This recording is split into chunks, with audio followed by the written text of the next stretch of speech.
राहुल शर्मा जी, राधे राधे। झांसी से। राधा वल्लभ श्री हरिवंश महाराज जी, आपके चरणों में दंडवत प्रणाम।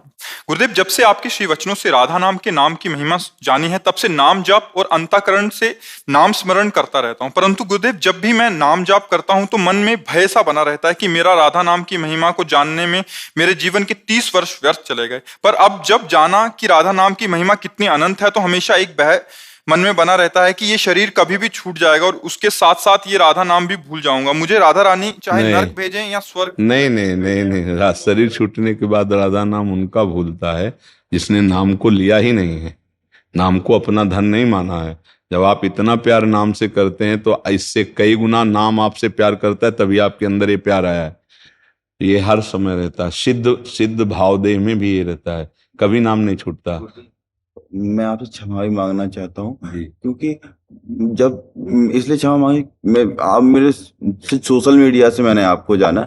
जब प्रथम बार आपका मैंने वीडियो देखा तो ये कहकर मैंने वीडियो हटाया था कि क्या ढोंग है ये। और फिर उसके बाद का मुझे बिल्कुल देखो बच्चा, ये तुम्हारी बात नहीं है, ये लाखों नौजवानों की बात है। आज सीरियल ऐसे बन रहे हैं, कल ऐसी कुछ बातें हुई हैं समाज में, ऐसा परोसा जाता है संतों को। तो नए, अब आप देखो सीरियल में तो संतों का जो स्वरूप है वो जब तक आप सत्संग नहीं करेंगे तो आपने उसे देखा है, आप उसी को समझ रहे हो, बड़े लेवल से आपने सुना है समाज का कैसे पतन की बातें, तो आपको लगता है कि ऐसा ही है। जैसे हमारा भाव खत्म हो जाए तो हम जिधर भी देखेंगे सब, एक जगह भाव खत्म हो जाए तो सर्वत्र वही भाव खत्म हो जाता है, और एक जगह भाव लग जाए तो सर्वत्र भाव लग जाता है। भाव का ऐसा खेल होता है। गुरुजी, मैं पहली बार वृंदावन आया हूँ। इससे पहले सीधी राधा रानी ने बुलाया था और दूसरी बार ये वृंदावन आया। इससे पहले मैं कभी नहीं आया। ऐसा लग रहा है जैसे कि मुझे ऐसा लग रहा है जैसे मैं अपने सांसारिक पेपरों में हमेशा फेल हुआ हूँ, लेकिन ऐसा लग रहा था कि ये मेरा प्रश्न शायद सिलेक्ट हो। ऐसा कुछ है नहीं इस प्रश्न में मेरे, तो बिल्कुल उम्मीद थी ही नहीं कि ये मुझे। नहीं, भगवान के हेतु की कृपा हम सब पे होती है कि हमें मानो दे दिया, और हम संसार आसक्त थे, हमें संत समागम दिया, हमारे अंदर भाव दे दिया, श्रद्धा दे दिया, बहुत कुछ भगवान ने हमको कृपा से दिया है। अब हम संभाल लें उस कृपा को, उस कृपा को संभाल लें। और इतना हम जरूर कहते हैं, हम ये नहीं कह रहे कि हम असली हैं, लेकिन इतना जरूर कहते हैं कि अगर नकली कोई चीज है तो उसकी असली तो होगी ना। अगर नकली नोट बना तो उसका असली होगा, और नकल की असल तो होती है, और असल की नौटंकी नहीं होती है, असल का नाटक नहीं होता है। असल ही होता है, उसको कोई नाटक 2 घंटे के लिए कोई साधु का नाटक करके वो दिखा सकता है साधु, लेकिन साधुता 2 घंटे लाना, साधुता के लक्षण 2 घंटे लाना, ये पूरे जीवन की साधनाएं होती हैं। ऐसे थोड़ी हो जाता है कि कपड़ा बदल लो, दाढ़ी बना लो तो प्रेमानंद का वेश तो कोई बना सकता है, लेकिन प्रेमानंद की स्थिति को प्राप्त करने के लिए फिर जीवन अर्पित करना पड़ता है। अच्छा, नाटक करने वाले में असली में भेद होगा, नाटक ज्यादा जमेगा, नाटक में लाखों लोग हो सकते हैं, लेकिन असलियत में जब आप उसको देखोगे तो उसकी चित्तवृत्ति मिलाने वाले कम होंगे।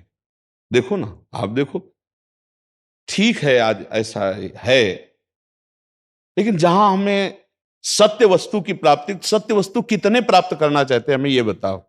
भगवत प्राप्ति करना, दोषों का त्याग करना, व्यसन का त्याग करना, गंदे आचरणों का त्याग करना, कितने लोग चाहते हैं? आप विचार करके देखना। अब उनमें से अपने देश में 135-40 करोड़ लोग हैं।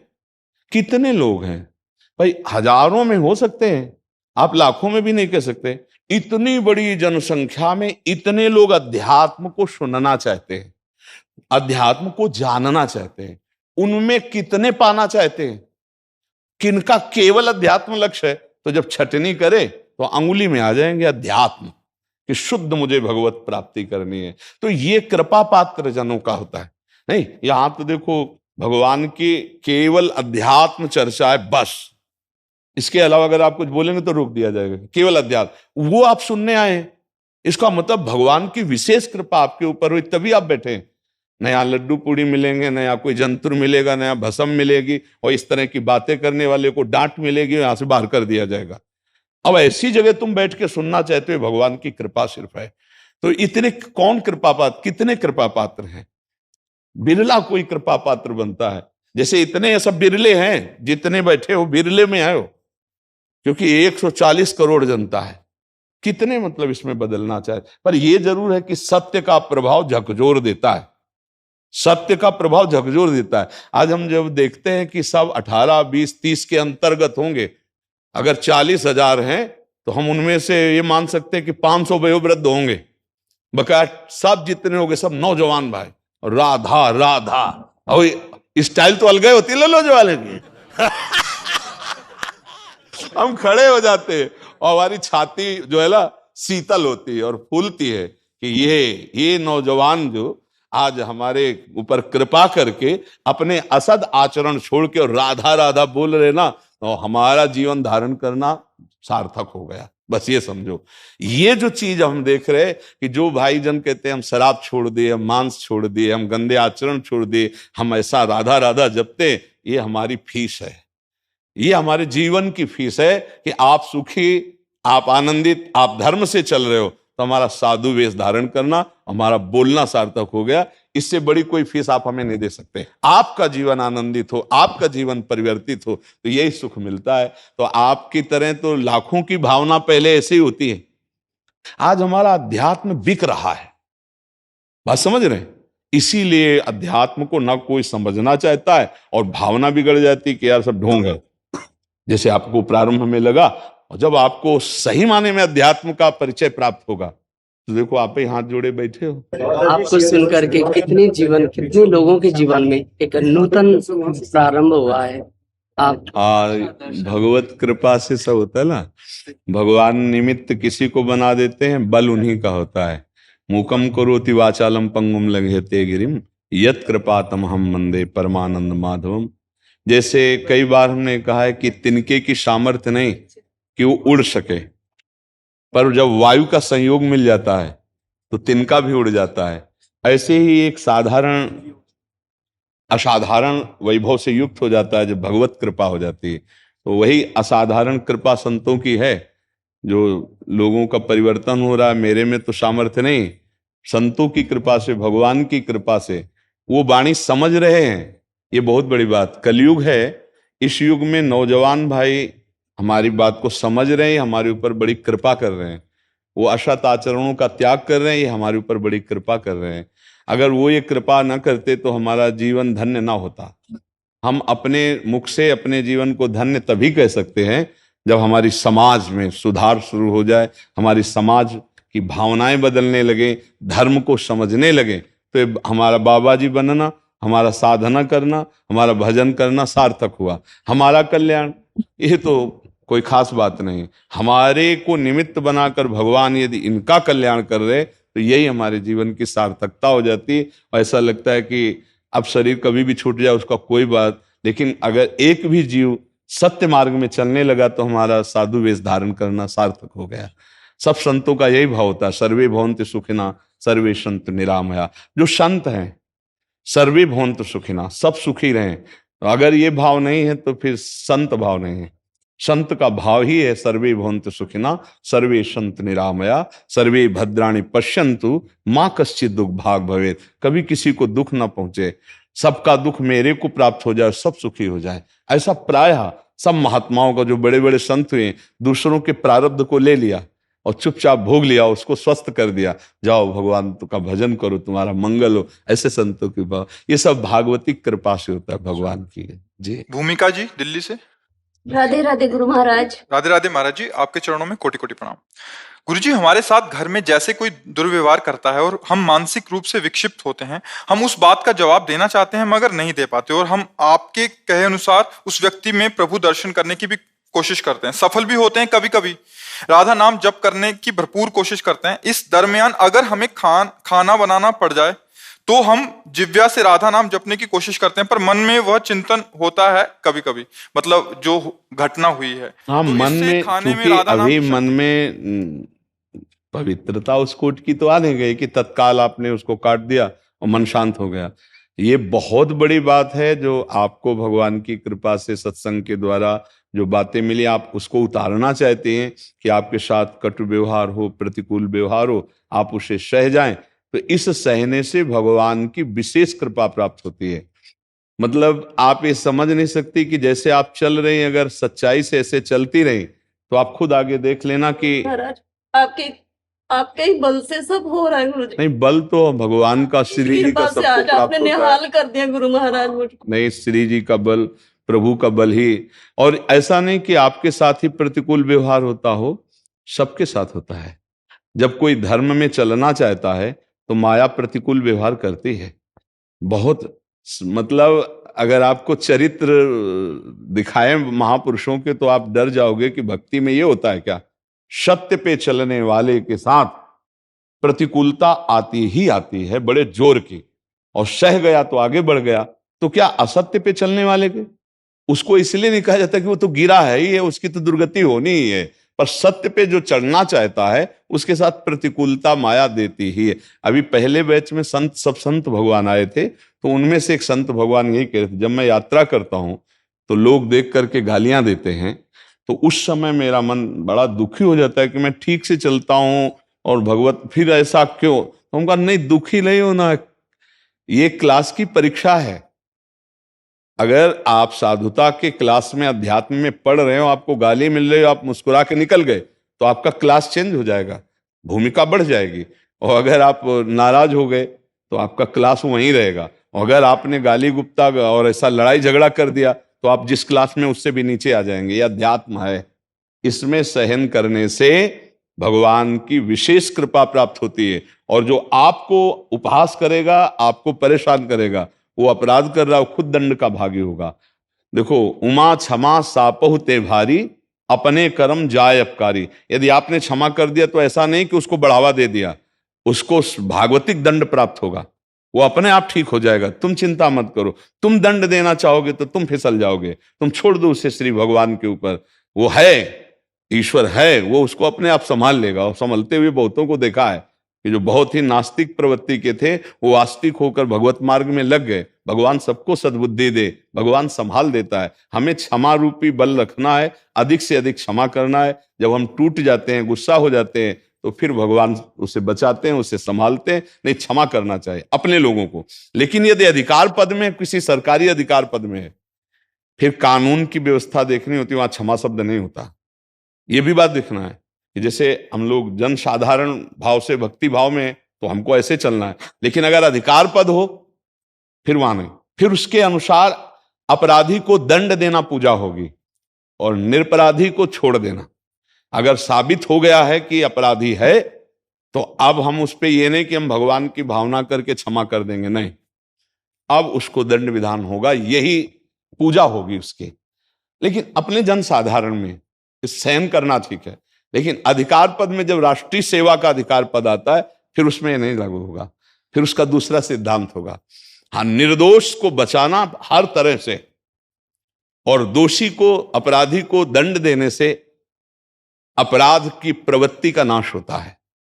अगर वो बढ़ता रहा तो उसका भी नाश होगा और बहुतों को दुखी करेगा। इसलिए हमारी कानून व्यवस्था है कि उसका दंड विधान फिर नहीं। ऐसे ही जैसे आप गृहस्थी में, अब आपके साथ अत्याचार बढ़ जाए तो एक सीमा है जहां तक आप सहन करें। इसके बाद हमारी कानून व्यवस्था है, आप वहां रिपोर्ट कीजिए, वो फिर आपका सहयोग करेगा, वो दंड विधान रचना रचेगा। तो एक सहने की भी सीमा, जैसे मान लो माता बहन का शरीर है, अब ये शिक्षा है कि सहन करो, तो कितना सहन करें, जितने में धर्म सुरक्षित रहे और शरीर सुरक्षित रहे। जब धर्म और शरीर पर आ जाए तो तुरंत कानून का सहयोग करना। ये हमारी जो भारतीय कानून व्यवस्था है वो इसी के लिए है, फिर वो दंड विधान कर देगी। लेकिन जो अधिकार पद में है, उसको क्षमा करना शब्द जो है वो बहुत संभाल के प्रयोग कर रहा है। क्योंकि अगर हम किसी प्रलोभन से या भय से क्षमा कर देते हैं किसी को, तो हम अपने कर्तव्य से चूक गए। प्रलोभन अर्थ आदि का, और भय प्राण का, कि जैसे तो ठीक है, फिर आप देख लीजिएगा, मान लो धमकी किसी भी तरह की, नहीं डरना है, नहीं डरना है। कोई बाल बांका नहीं कर सकता, धर्म से चलने वाले का कोई बाल बांका नहीं कर सकता। प्रयास करेगा, लेकिन भगवान रक्षा, धर्मो रक्षति रक्षिता, ये सूत्र जो शास्त्र के हैं ना, ये गलत नहीं होते, ये पूरा जीवन भर इसका अनुभव करके हम बता रहे हैं।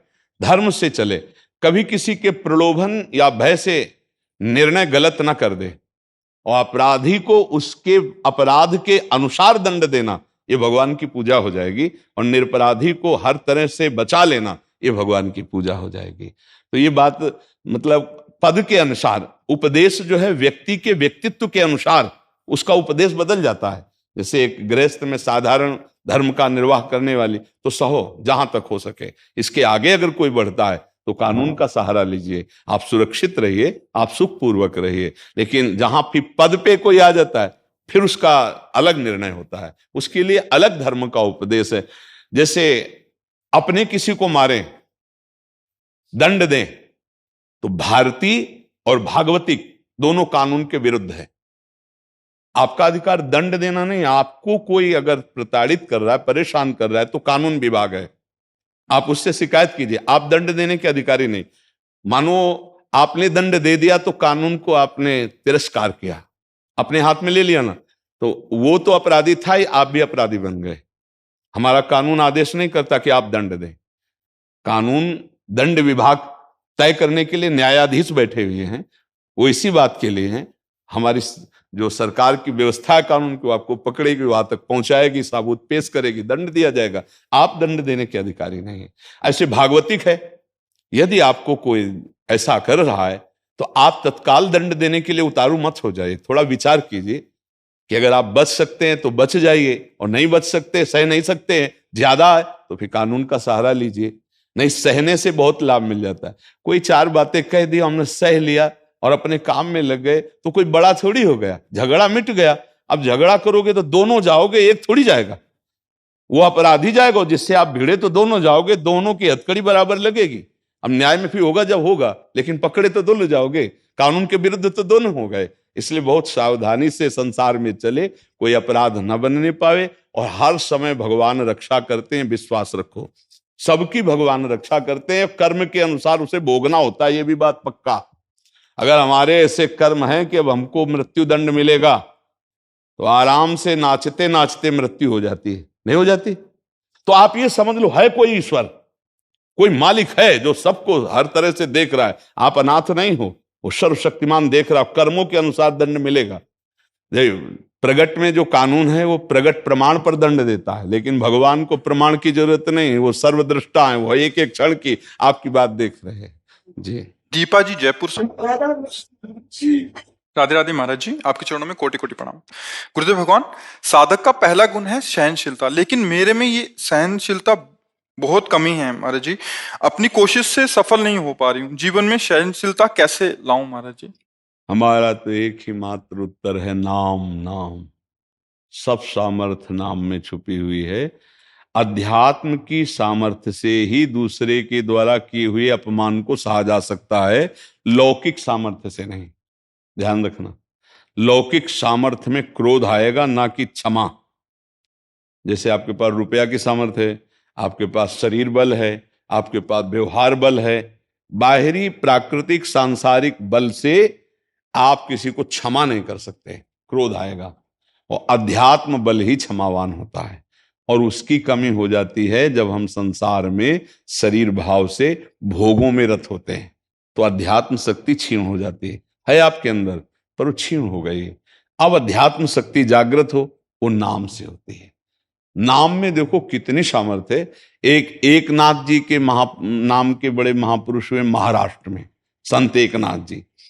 वो स्नान करने जा रहे थे नदी में, ऊपर गली के मकान था, थूक दिया उनके ऊपर जब स्नान करके आ रहे थे। उन्होंने देखा कि थूक दिया, फिर स्नान करके आए, फिर थूक दिया, 100 बार थूका, 100 बार स्नान करके आए। अब वो उतर के नीचे आया, चरणों में गिर गया, क्षमा करो मुझे, मैं नहीं जानता था कि आप इतने महान हैं। उनका भाई महान तो आप हैं, जो मैं 100 दिन में स्नान करता परम पावन गंगा स्नान, वो आज आपने एक दिन में 100 बार करवा दिया, तो आपको धन्यवाद, आपने 100 बार ये अध्यात्म का पावर है, समझ रहे हो।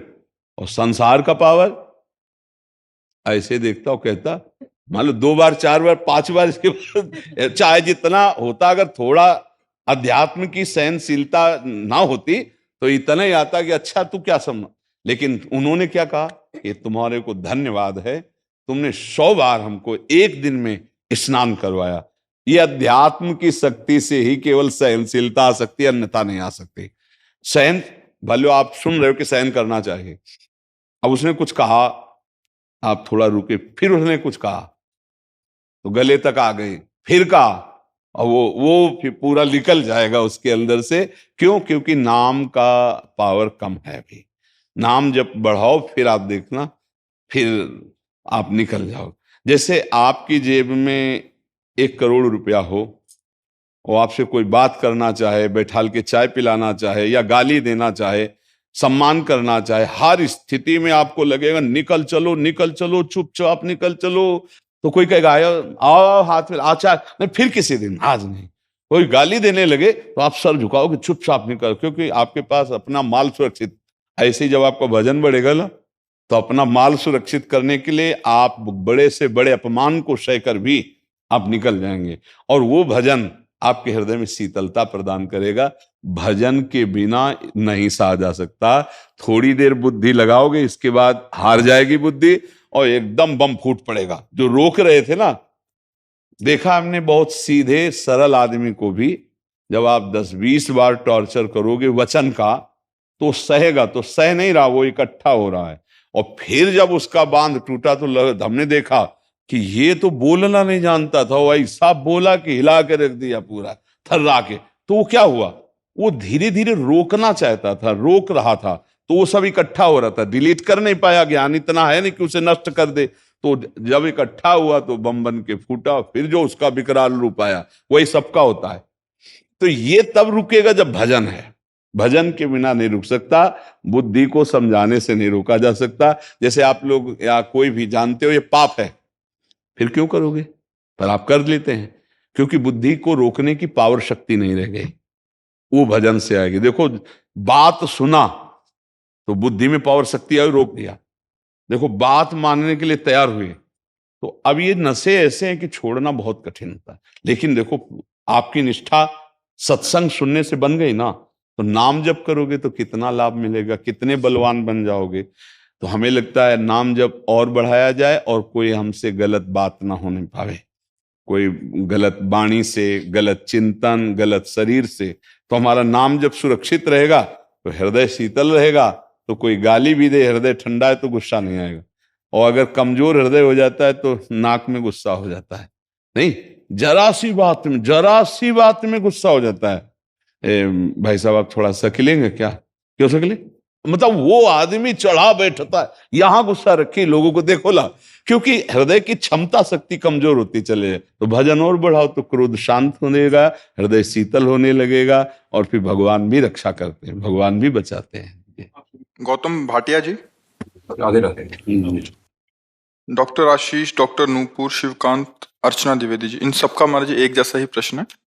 गौतम भाटिया जी कह रहे हैं कि मैं एक मनोचिकित्सक हूं और यूके में रहता हूं, वहां गुरु मिलने के चांस बहुत कम है। गुरु के कृपा और दीक्षा कैसे मिलेगी? क्या गुरु के बिना ये भव सागर पार नहीं हो सकता? दूसरे कह रहे हैं कि शरीरी गुरु का होना मुक्ति के लिए आवश्यक है क्या? आप किताब से डॉक्टर बन सकते हो, केवल किताब पढ़ करके, बिना प्रैक्टिस किए किसी डॉक्टर के नीचे आप डॉक्टर बन सकते हो क्या? आप पढ़ के इंजीनियर बन सकते हो क्या? बिना किसी इंजीनियर के नीचे रहे आप इंजीनियर नहीं बन सकते, आप डॉक्टर नहीं बन सकते। तो बिना किसी भगवत प्राप्त महात्मा के सानिध्य के आप ग्रंथ पढ़ के भगवत प्राप्त कैसे हो सकते हैं? एक साधारण पद की प्राप्ति के लिए केवल आपकी पढ़ाई पर्याप्त नहीं है, आपको प्रैक्टिकल की आवश्यकता है, उसके समीप जाना। ऐसे ऑपरेशन किया जाता है, लेकिन उसमें कितनी सावधानियां, कैसे किया जाता है, कैसे बर्ताव किया जाता है, वो तो डॉक्टर के पास रहकर आप उनकी सहायता में खड़े हो, आप एक एक चीज देख रहे हो, वो पढ़े भी हैं, स्वाध्याय भी किए, आप बहुत अच्छे डॉक्टर बन जाएंगे। क्योंकि ऑपरेशन करते करते उनको जो अभ्यास में मिला है वो पढ़ते पढ़ते नहीं मिला है, पढ़ने से सहायता हुई है, लेकिन वो किसी के सहायता में जब ऑपरेशन शुरू किए फिर वो एक अच्छे डॉक्टर बन गए। ऐसे ही शास्त्र स्वाध्याय एक अंग है भगवत प्राप्ति का, लेकिन पूर्णता नहीं। पूर्णता सदगुरु के संग से ही होती। पहले ये तो बात समझ। दूसरी बात, प्रगट सदगुरु की अत्यंत आवश्यकता है। भगवान गीता जी में जो उपदेश किए तो भगवान के श्रीमुख के वचन है ना, आप समझ लीजिए, है तो श्री भगवान के साक्षात वचन है। वेद साक्षात भगवान का स्वरूप है। बिना किसी महापुरुष की चरण रज का सेवन किए, उनकी आज्ञा का पालन किए, उनकी दृष्टि के कृपा पात्र बिना बने नहीं हो सकता। ये हम नहीं कह रहे, बड़े बड़े महापुरुष कह रहे हैं। रहु गणित तत्तपसा न याति न चेत जया न निरपणात् गृहाद्वा न छंदसा नैव जलाग्न सूर्यो बिना महत्पाद रजोभिषेकम। हे रहुगण, ये जो मैं तुम्हें ज्ञान उपदेश कर रहा हूं, ये तपस्या से, यज्ञ से, ग्रह त्याग से, जल अग्नि चंद्र सूर्य की आराधना से प्राप्त होने वाला नहीं।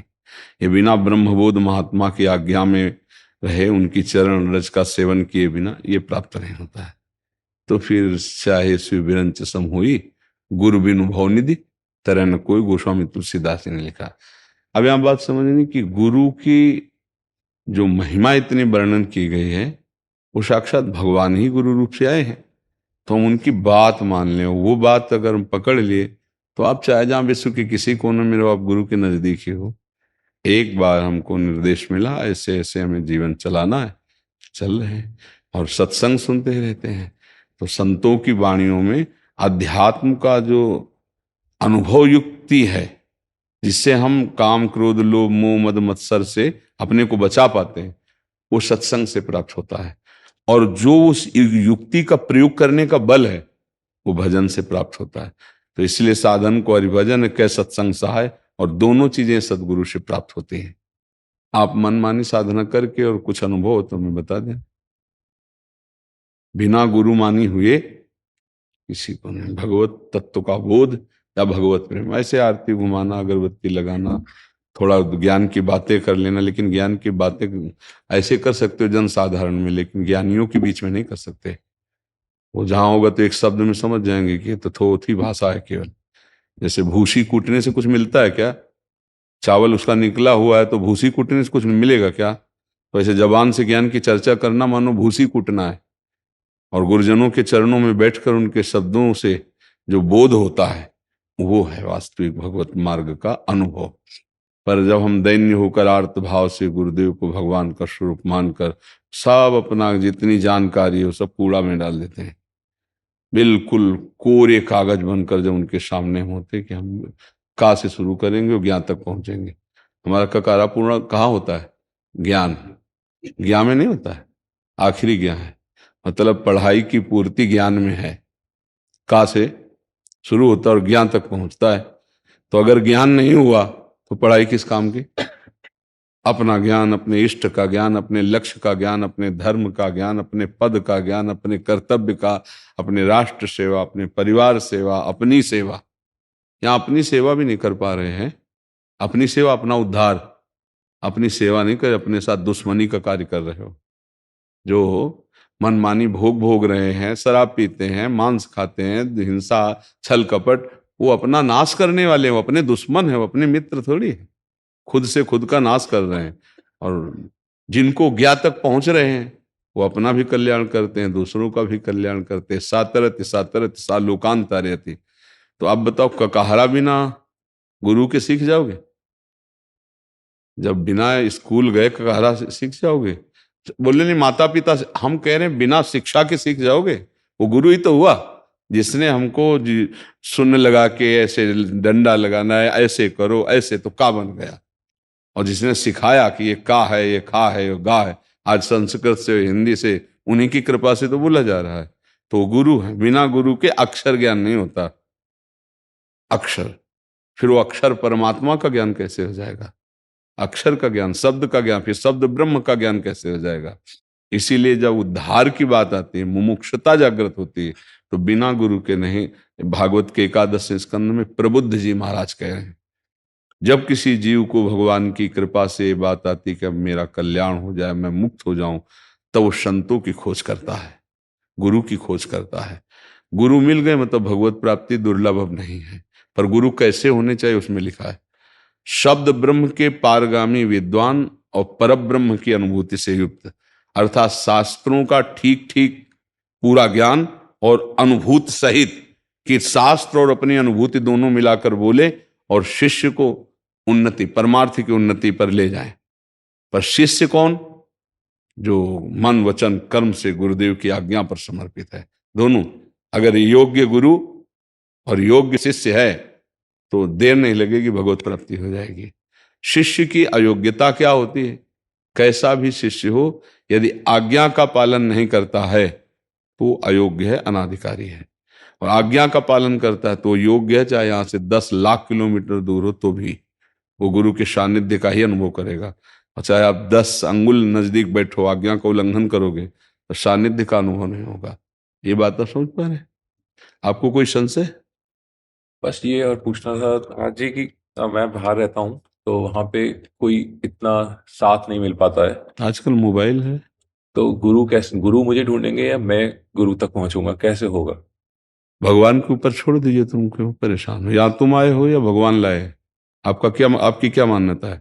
भगवान ही लाए हैं, भगवान लाए। बस उनके ऊपर छोड़ दीजिए, वो तुम्हारे मन में ऐसी निष्ठा पैदा कर देंगे, जहां तुम्हारे गुरु रूप में होंगे वहां बुला लेंगे।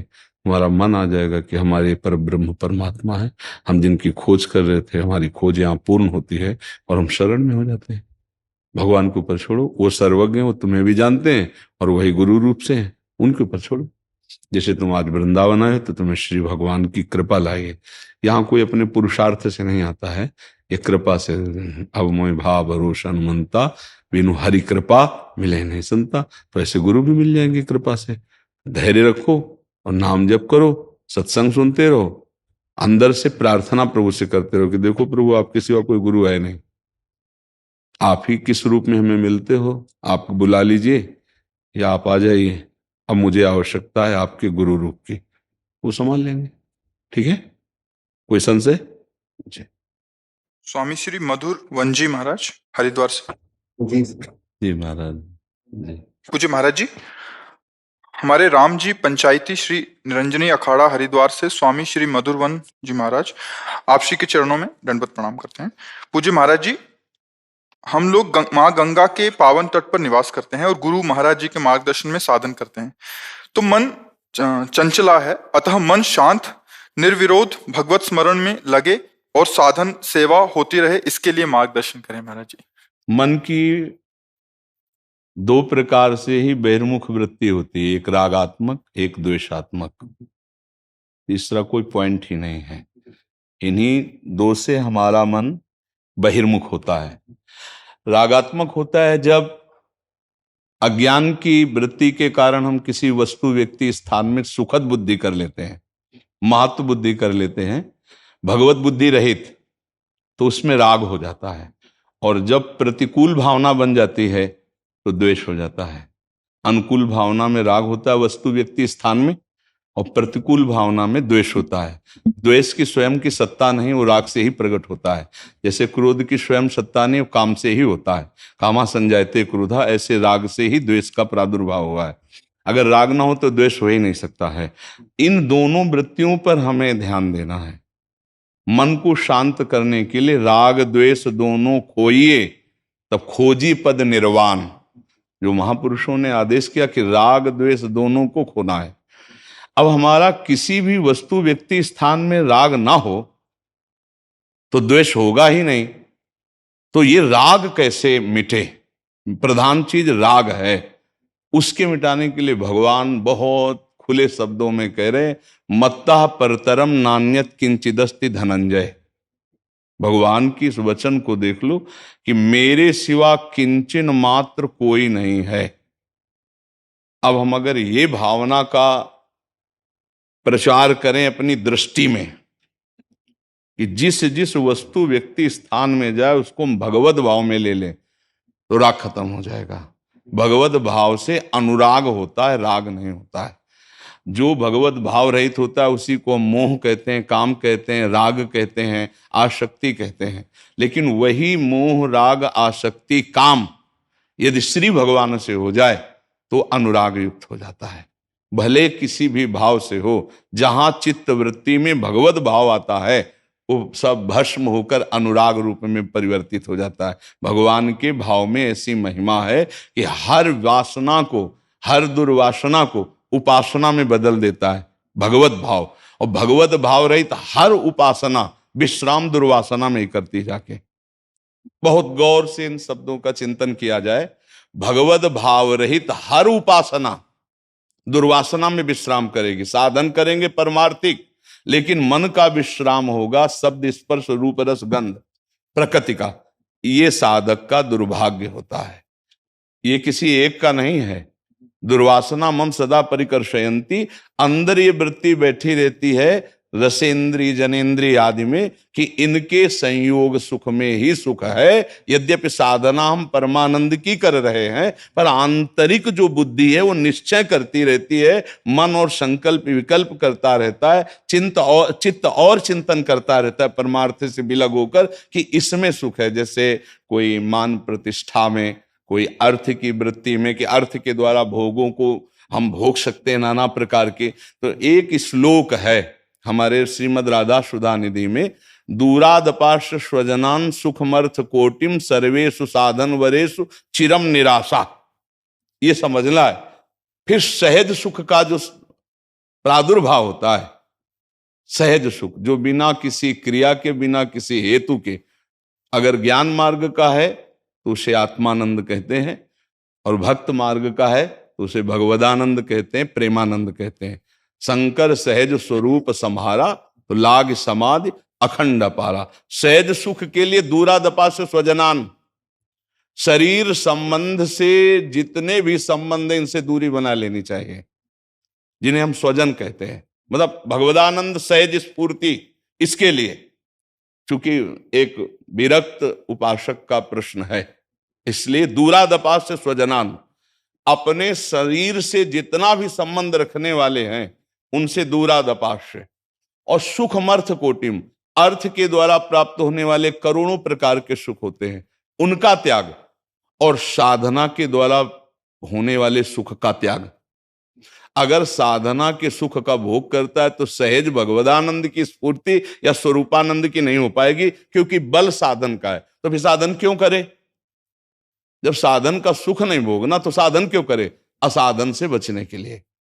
साधन का प्रयोग है असाधन से बचने के लिए, और साधन का फल है कि कर्तव्य भाव मिट जाना। शुद्ध साधन का फल है कर्ता भाव मिट जाना, क्योंकि मूढ़ता बनी रहती जब तक कर्ता भाव रहता है। चाहे जितनी दिव्य साधना हो उसमें अहंकार विमूढ़ात्मा कर्ता मिति मन्यते, भगवान कह रहे हैं कि वो चाहे जितना बड़ा शुभ साधन हो, अहम युक्त हो जाने के कारण वो सहज सुख में बाधक है। जब ये तीन बातें बड़ी जोर की उपासक त्याग कर देता है, लोकैषणा, वित्तैषणा, पुत्रैषणा, तो उसके हृदय में सहजानंद जो है वो स्फुरित हो जाता है। जो हमारा स्वरूपानंद है वो त्याग से है, किसी साधन से नहीं है। स्थूल सूक्ष्म कारण तीनों शरीरों का बाध करके चिंतन रहित जो सुख है, ध्यान देना, वो है स्वरूपानंद।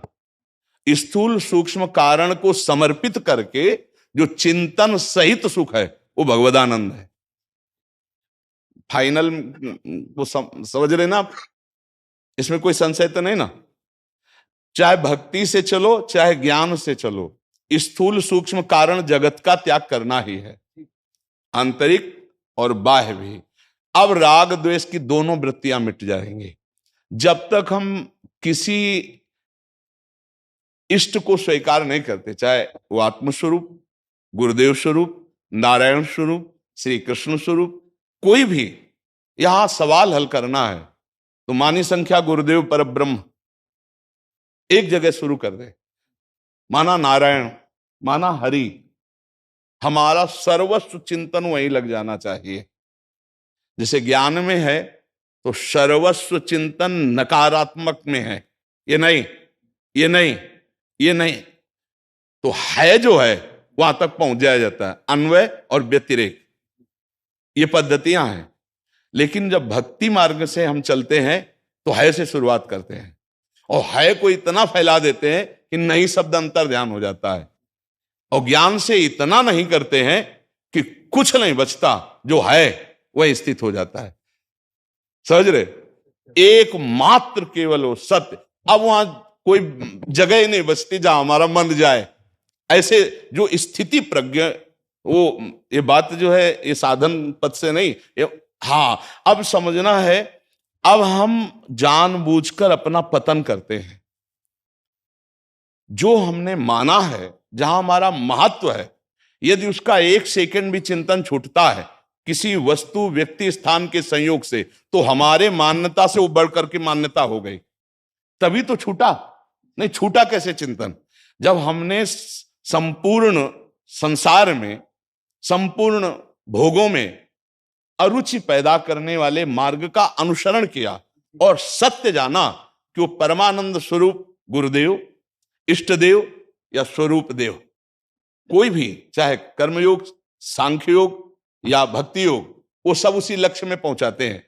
फिर ये विषय चिंतन क्यों, फिर अर्थ चिंतन क्यों, फिर मान चिंतन क्यों, फिर प्रतिष्ठा चिंतन क्यों? इस पर हमको ध्यान देना है। जब इन पर ज्यादा महत्व बुद्धि हो जाएगी तो इष्ट चिंतन छूट जाता है, हमसे गलती हो जाती है। ध्यायतो विषयान पुंसास, हम धीरे से फिर विषय चिंतन करने लगते हैं। तो यहां हमारा मन चंचल हो जाता है। नहीं, मन चंचल होने का कोई भी उपाय नहीं है।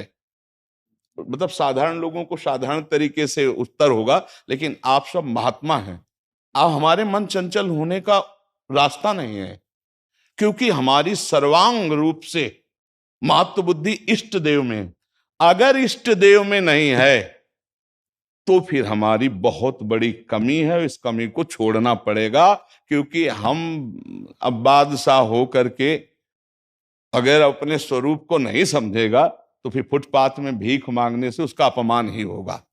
बात है, ये आप सब बादशाह है इष्टाराधन या स्वरूप में। ये इंद्रियों की गुलामी फुटपाथ में भीख मांगना है। आनंद सिंधु हृदय में विराजमान है, चाहे स्वरूपानंद कहो, भगवदानंद कहो, चाहे सेवक सेव्य भाव से ले, चाहे अभेद भाव से ले, वो एक ही है, एक ही में पहुंचता है। जैसे ज्ञानी एको ब्रह्म द्वितीयो नास्ति, जैसे भक्त भी पहुंचता है। प्रेम गलियत साकरी तामे दो न समाए, तो ब्रह्म नहीं, माया नहीं, नहीं जीव नहीं काल, अपनी सुदिना रही एक रहो नंदलाल। बचा क्या? वो मैं को प्रकाशित करके अनंत ब्रह्मांडों में अपने आप को देखता है ज्ञानी। सब स्वाप्निक, सब कल्पनात्मक, ये मेरा ही स्वरूप है। भक्त अपने को भूलकर केवल प्रभु को देखता है। दो नहीं रहते, हाँ एक ही। जब तक द्वैत है तब तक भय है। द्वैत नहीं रहता सेवक में, ध्यान रखना। सेवक सेवा के बल से, सेव्य के सिवा और उसके चिंतन में ही कुछ नहीं है। मैं ही चला गया, सेव्य ही सेव्य। झांक के सेवक के अगर हृदय में देखो तो उसका मन से स्वामी, आराध्य देव, उसका बुद्धि स्वामी, उसका चित्त स्वामी, उसका एक एक संकल्प स्वामी, तो वहां सेवक बचा ही नहीं। देखने को सेवक है, वो स्वामी। और अंश अंशी भाव रास्ता है, वो अंश कभी होता ही नहीं है, वो पूर्ण ही होता है। पूर्ण का अगर विभाजन संकल्प में हुआ तो पूर्ण ही बचा है, कोई और नहीं बचा है। तो हम ये जानते हुए फिर अपूर्ण क्यों है? फिर हमारी मन की चंचलता क्यों और कहां और कैसे है?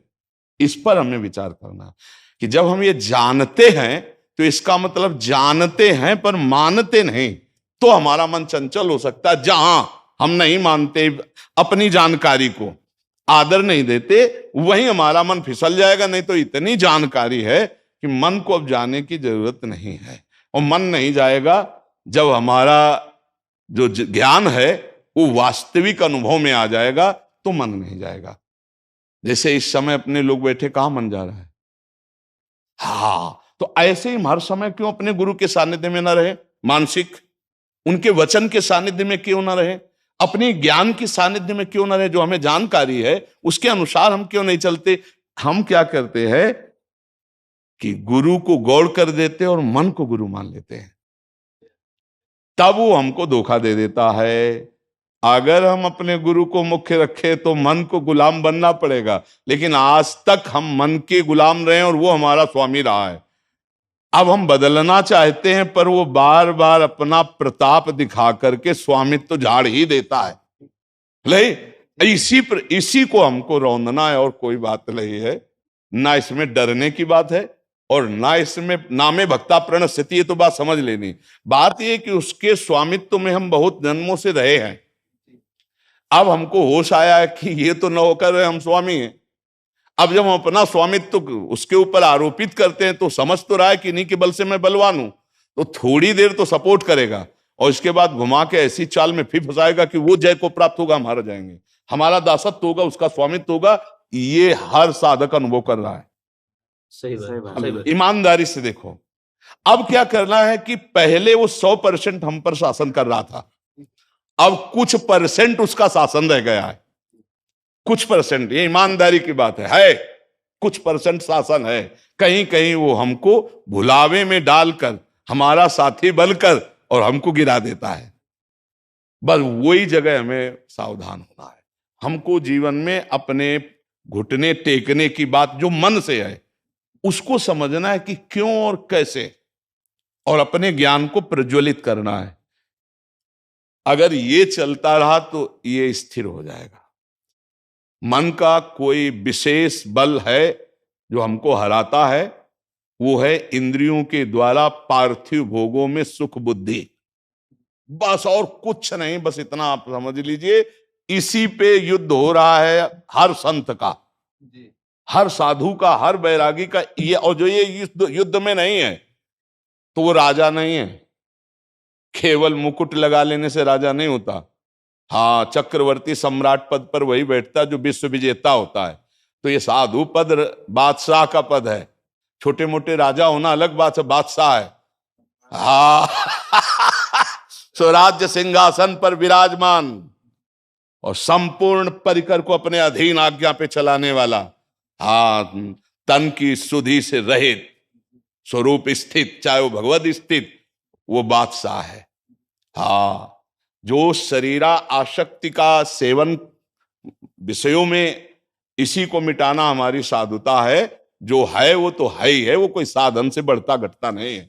हाँ, वो तो है ही है ना, वो तुम्हारे साधन से थोड़ी घटता बढ़ता है। साधन से असाधनों को मिटाना पूरा जीवन युद्ध होता रहता है।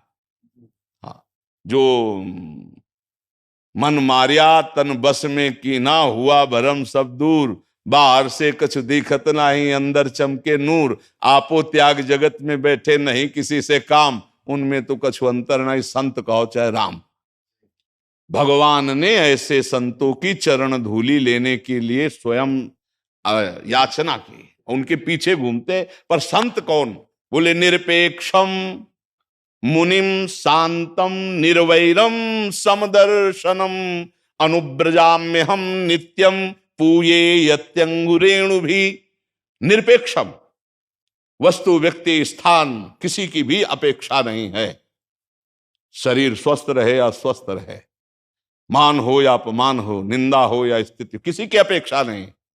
निरपेक्षम मुनिम, मननशील महात्मा, हर समय अपने लक्ष्य के मनन में निरपेक्ष है, मननशील है।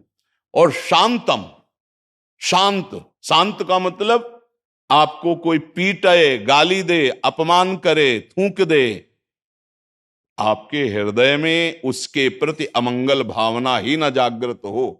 जैसे अपनी दांत से अपनी जीभ कट जाए तो अमंगल भावना किसके लिए होगी? सह जाएंगे केवल। ऐसे आत्मवत जब वो अपमान सह जाए, लेकिन भाई कहना तो सरल है। सभा में माइक से कह सकते हैं मुझ अधम नीच पर गुरु की कृपा, आप सबकी कृपा, और फिर कोई खड़ा होकर कहे पाखंडी अधम नीच, और फिर हम कृपा की बात सोचे। लई उमा संत कहे यही बड़ाई, मंद करत जो करे वह। शांतम, ये शांत शब्द कोई साधारण नहीं है, ये ब्रह्मवेत्ता की स्थिति है। शांतम शाश्वतम, ये परम शांति ज्ञानी को प्राप्त होती है। भक्त को श्रद्धावान लभते ज्ञानम तत्परा संयतेन्द्रिय ज्ञानम लब्ध्वा परम शांति। तो निरपेक्षम मुनिम शांतम और निर्वैरम, किसी से भी अजात शत्रु होता है महात्मा, शत्रु ही पैदा नहीं हुआ। ये अजात शत्रु युधिष्ठिर जी के लिए जैसे संबोधन हुआ है, ऐसे हर संत अजात शत्रु होता है, उसका कोई त्रिभुवन में शत्रु नहीं होता। निर्वैरम और सम दर्शनम, सब जगह अपने आराध्य को, अपने इष्ट को देखता है। ऐसे महात्मा के पीछे अनुब्रजाम्य हम अहम, मैं उसके पीछे डोलता हूं कि उसकी चरण मेरे ऊपर पड़ जाए। भगवान ने संत समागम के सामने किसी साधन को नहीं रखा। व्रतांसी यज्ञ छंदांसी तीर्था नियमा यमा यथा वरुंधेत सत्संगा सर्वसंगो पहो हिमाम। बोले बड़े बड़े व्रत, बड़े बड़े यज्ञ, बड़े बड़े वेदाध्ययन उपासना आदि जितने हैं, उनसे मैं उतना वश में नहीं होता हूं जितना साधु संग से हो जाता हूं। क्यों? बोले साधु संग सर्व संगों का त्याग कराकर मेरे में आसक्ति करा देता है। इसका मतलब वो स्वयं सर्व संग त्यागी है, उसके परमाणु इतने जोर के है, सर्व संगो पहो हिमाम, समस्त संगों से असंग करके वो भगवान के प्रेम रंग में रंग देगा। तो मन के जाने की जो दशा है वो हमारी कमजोरी है और कुछ नहीं है। हम जो अपने आप को उसके सामने अधीनता दिखा देते, जब वो हमें सुख का प्रलोभन देता है तो हमारी बुद्धि में ये बात आ जाती है कि भगवान तो मिल ही जाएंगे, देखते हैं और दस्तखत कर देते हैं। बिना हमारी स्वीकृति के मन कुछ नहीं कर सकता। हम अपनी स्वीकृति को यदि ना दें तो वो हमको व्यथित कर सकता है। उसका स्वभाव है मन का और इंद्रियों का प्रमथन, वो व्यथित करता है। तो यम ही न व्यथ्यन्ते पुरुषम पुरुषर्षभ सम दुख सुखा धीरम स्वमृतत्वाय कल्पते। जो मन और इंद्रियों के द्वारा दी हुई व्यथा से व्यथित नहीं होता, सह जाता है, जो सुख दुख को समान, वो महात्मा परम पद का, अमृत पद का अधिकारी होता है। हमें चिंता नहीं करनी, चिंतन करना है। ये हमारा स्वामी नहीं है, नहीं, स्वामी नारायण है, ये स्वामी नहीं है। ये स्वामी का अंश है, तो हम भी तो स्वामी के अंश हैं। इसकी अनुमति में आज तक हम चले कि भाई ऐसे चलो, ऐसे ऐसे, जैसा वो कहता रहा वैसे हम स्वीकृति देते गए, और आज हमारी दुर्दशा हो जाती है अगर गुरुजी स्वीकार न करते। मानवदेह हमारा बर्बाद हो जाता, पर गुरुजी ने स्वीकार कर लिया और ये राह से बता दिया। ये केवल केवल बच्चों को मारता है, ध्यान रखना। जैसे भेड़िया बच्चों को डरवाता है, बड़ों के आगे पूछ दबा के भाग जाएगा, लड़ने की ताकत नहीं, ऐसे ही अज्ञान रूपी बच्चापन हमारे अंदर, खिलौनों में प्राकृतिक खेलने का स्वभाव। बच्चा किसे कहते हैं? जो व्यर्थ के खिलौनों में खेलता है ना। तो व्यर्थ के खिलौनों में, ये मलमूत्र के भांड में सुख की बुद्धि बच्चों की होती है, ज्ञान वृद्धों की नहीं होती। जो ज्ञान वृद्ध होते हैं वह उन्हीं का परमार्थ में आदर होता है। वो चाहे 16 वर्ष के हो और चाहे सुखदेव जी 16 वर्ष के पधारे तो उनके बाप बाबा खड़े हो गए वहीं जो विराजमान थे, ज्ञान वृद्ध। तो बच्चापन का भाव जो हमारे अंदर है ना, प्राकृतिक भोगों में सुख लेना, बच्चों के द्वारा खेल खिलौनों में खेलना है। ये मानव देह मिला कि दोबारा ऐसी जगह न रहना पड़े। इस बार तो मानव मां थी, अगली बार पता नहीं कौन मां बनेगी। 83,99,999 योनियां है, ये तो आखिरी योनि है। हमको अब इस बार पार ही होना है, और हमारे में बहुत बड़ी सामर्थ्य है। हम जब शरीर भाव से होते हैं तो असमर्थ होते हैं, और जब हम स्वरूप भाव में होते हैं तो हमारी अनंत सामर्थ्य। ध्यान रखना, क्योंकि हम अनंत से हैं। बस वहां से हम भूल जाते हैं, और इसमें जब आ जाते हैं तब फिर बहुत समस्या हो गई। ये बहुत बड़ी समस्या है हमारे साधु मार्ग में। सबसे बड़ी समस्या ये है, इसी का राग छूट जाए सब बात बन जाए। भर्तरी जी को जब भगवान की कृपा प्राप्त हुई तो शंकर जी से यही कहा था, कभी सम्मान से हमको भिक्षा न मिले, क्योंकि देहाभिमान कहीं पुष्ट ना हो जाए। सम्मानम कल्याति घोर गरलम नीचापमानम सुधा, ये हमारी क्षमता है। सम्मानम कल्याति घोर गरलम, सम्मान को घोर विष के समान समझे और नीच पुरुषों द्वारा किया हुआ अपमान अमृत के समान लगे। अगर ये कसौटी डाली जाए तो बहुत ही कठिन पड़ेगा कि इसमें पास हो जाए हम। मतलब ये जंजाल छूटना बहुत कठिन हो गया है। इससे अगर छूट जाए तो बस सर से निकल जाएगा आगे। ये इतना बड़ा दलदल है कि हम लोग जैसे चलते ना, तो इसी दलदल में बहुत समय तक हम प्रयासरत रहते, गुरु कृपा हो जाए तो देह भाव के दलदल से निकले तो बस परमानंद की बाढ़ है। ये देह भाव में ही हमारा मन हमको चंचल कराता है, अन्यथा कोई जुगाड़ नहीं है। इस मन को चंचल होने के भागले के कोई रास्ते नहीं है। तो हम देह भाव से गुरु सेवा के, इष्ट सेवा के प्रताप से, चाहे जितना बड़ा ज्ञानी यदि गुरु सेवा नहीं करेगा तो बोध को प्राप्त नहीं होगा। आज इस बात से बहुत लोग हट रहे हैं। गुरु अधीनता, गुरु सेवा, गुरु प्रणाली, गुरु सिद्धांत अगर इन पर नहीं है तो वास्तविक सिद्धावस्था नहीं प्राप्त हो सकती। सिद्धावस्था का नाटक किया जा सकता है प्रभु। नाटक करने में तो देखो, फिल्म में 2 घंटे के लिए साधु का रोल के अक्षरशः करते नहीं, लेकिन उनसे पूछो कि जिंदगी में साधुता जानते हो किसे कहते हैं? नाटक तो बढ़िया कर लेंगे। तो नाटक सिद्धों का करना तो हजारों कर सकते हैं, लेकिन वास्तविक सिद्ध होना ये गुरु कृपा ही केवलम। जो संत अपने गुरुदेव की प्रणाली के अनुसार चलते हैं, गुरुदेव के अधीन रहते हैं, उनके दिए हुए अमृत प्रसाद नाम का, मंत्र का सदैव चिंतन करते हैं, वो इस माया पर विजय प्राप्त कर लेते हैं।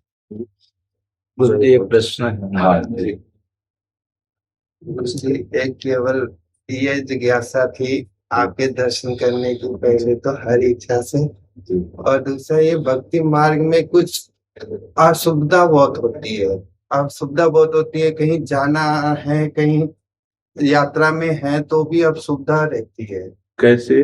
कैसे कि कोई भी कुछ भी टोन मारता है, जैसे अभी आपने बोला है 4 संत जा, माँ बहनों की गालियां खाइए।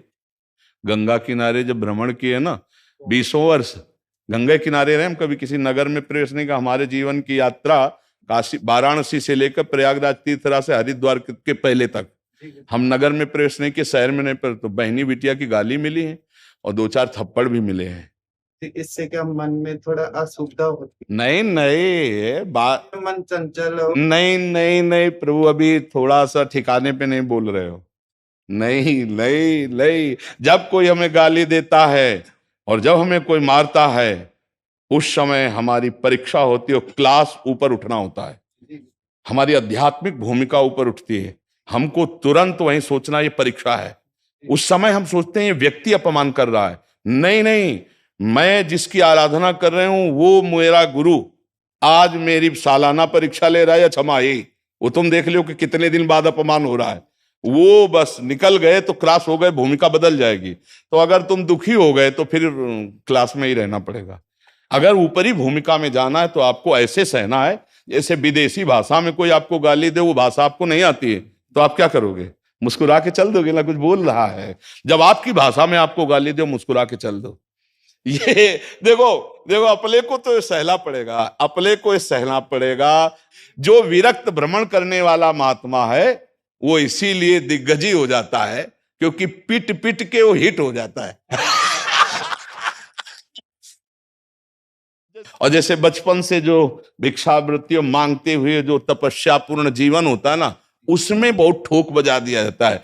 विरक्त साधक जो भ्रमण करने वाला है उसमें अनुभूतियों का खजाना आ जाता है, क्योंकि बड़े बड़े सिद्धों से मिलना, बड़े बड़े मूर्खों से मिलना, भूखे प्यासे, सर्दी गर्मी, ये सब सहना। तो देखो, अगर आप कहीं जा रहे हो, आपको कोई गाली दे रहा है, तो आपको तत्काल सोचना है कि मेरी परीक्षा हो रही है, ये तो आनंद का विषय है। देखो, उस समय आनंद का विषय आता है कि साल भर जो पढ़ाई की, अब हरि के मिलन के लिए भूमिका बदलने वाली है। आप अच्छे से समझो, ऐसे ऐसे थप्पड़ मारे गए कि हमारे कई दिन तक थप्पड़ बने रहे शरीर में। जानते हो, हम जानते नहीं उनको कौन है। अब वो सब मस्त है, मदिरा में देखा कि बाबा जी अकेले, और वो पीट रहे हैं ऐसे हाथ ऊपर के। और अंदर उस समय तो महादेव ही हमारे सर्वस्व थे। शिव शिव शिव शिव शिव शिव शिव शिव शिव शिव। एक अरे जाने दे यार, जा, अच्छा फिर आगे बढ़ गए। ये गंगा किनारे जिसे वो कोहरा पड़ रहा है, अब हम जा रहे हैं, ए कौन, इधर आओ जी। अब देखा वो सब राइफल लिए, तो सब वहां बोतले गिलास, कहाँ जा रहा है? नहीं, हम तो गंगा किनारे भ्रमण। क्यों भ्रमण करते हो? हम बाबा जी। बाबा जी? एक दिन की घटना हम सत्संग में बोले हैं कि ब्रह्मावर्त बिठूर में थे तो एक शराबी मिले, और वो देखा हमें तो वो 21-22 की जो नई अवस्था का था, इधर आओ। ये जरूर था कि अंदर से डर नहीं था, क्योंकि 13 वर्ष की अवस्था से घर से निकले तो भगवद आश्रय, तो भगवान ने पूर्व जन्म का कोई भजन रहा होगा जिससे निडरता थी, भय नहीं था, भय नाम का शब्द नहीं था कि एक हमें कुछ कोई करे, ऐसा नहीं था। उसने बुलाया और कहा ए इधर आओ और हमारे साथ चलो। तो कहाँ ले जाए? तो बैकुंठ धाम में ले गए, ठाकुर जी को दिखाया। बोले ए, इनको जानते हो कौन है? उनका भगवान। बोले नहीं, काहे के बने? का भगवान के लिए थोड़ी सोचा जाता काहे के बने, वो तो भगवान है। बोले नहीं, संगमरमर के। और वो शराब के नशे में था, गंध आ रही थी। ए संगमरमर के। और ए नीचे देख क्या है? उनका संगमरमर है। बोले तिल तिल काटा गया सामने, टूटा नहीं। तो आज भगवान बन के पूज रहा है। बाबा जी बने हो, टूटना नहीं कभी। अरे तुरंत तुरंत पंचांग प्रणाम किया। हमका भगवान देखो इस रूप में मुझे समझा रहे हैं। जब हमको कोई ऐसा होता तो ये टूटना नहीं, टूटला ले, बस यही आता। उसने कहा था टूटला ले, टूटला। तो भगवान उपदेश करते हैं, इसलिए महाराज जी टूटला ले, ये बहुत जोर का मार्ग है और इसमें कभी कभी ये कृपा होती है। ये बराबर तो नहीं होती है, कभी कभी ऐसी कृपा होती कि ऐसे लोग मिल जाते हैं। तो हमको उस समय गंभीर होकर अपने परमार्थ का चिंतन करते हुए अपने को बचाना है कि हम उससे क्षुब्ध ना हो जाएं। यम ही न व्यथ्यन्ते थे, हम व्यथा को न प्राप्त हो जाए। है कठिन, उद्धव जी ने कहा है एकादश स्कंद में, जब भगवान ने कहा ना कोई गर्दन पकड़े, कोई थूक दे, कोई मारे, कोई पीटे, कोई ऐसा, तो किसी बाहरी उपाय से नहीं, अपने विवेक के द्वारा बचा लेना चाहिए अपने को। कोई बाहरी तो उनका प्रभु ये तो बहुत कठिन, तब तितिक्षु ब्राह्मण की कथा भगवान ने सुनाई। तो अपने मार्ग में ये सहना पड़ेगा। और भगवान का पार्षद किसी से परास्त हो जाए असंभव। काम क्रोध लोभ मोह मद मत्सर, सच्चे गुरु भगवान है, वो हो ही मारेंगे जहां कमजोर हो गया।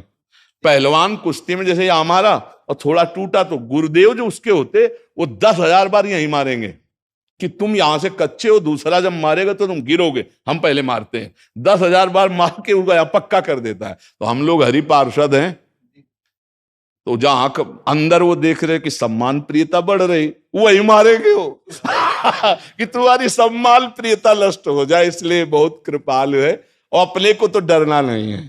जहां हम कमजोर हैं वो खुद ठीक कर लेंगे। बड़े कृपालु गुरुदेव, बड़े कृपालु हरि। पर यह ध्यान रखना है कि जब हमारा अपमान हो तब हमारी परीक्षा है। अगर ऐसा आप सोचोगे और आपकी भूमिका बढ़ने वाली है तो फिर आप सह जाओगे। अगर उसको दंड दे दिया गया तो उसी क्लास में आप रहेंगे, आगे नहीं बढ़ पाएंगे। और अगर आप सह गए तो आपका क्लास चेंज हो जाएगा। आप देखना इतना आनंद और हृदय की भूमिका बदल जाएगी। तो हम सब भगवत पार्षद हैं, हमको ज्यादा चिंता तो नहीं करनी, पर हमको सावधान रहना है। और जब कभी ये मिले तो भगवान की जय मनाओ। सम्मान मिले तो डर जाओ कि प्रभु कहीं फंस ना जाए, संभालना। और अपमान मिले तो छाती चौड़ी कर लो, ये देहाभिमान का नाश करके ऊपर उठा देगा, पक्की बात है।